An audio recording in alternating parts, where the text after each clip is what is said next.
So mga kababayan, magandang hapon, no? Ito na ho ang ganap natin ngayon. Nabali ho ang RD natin, RD ng bike. So ibig sabihin, hindi ho tayo makapag-drive, hindi po tayo pwede makatakbo kung wala ho ito. Bigla lang ho nahulog yung gulong.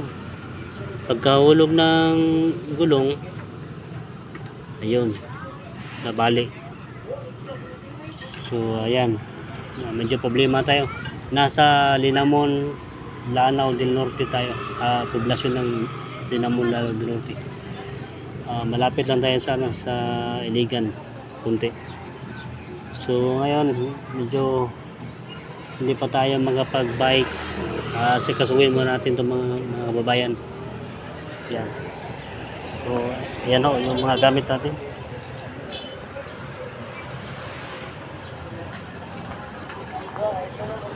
So medyo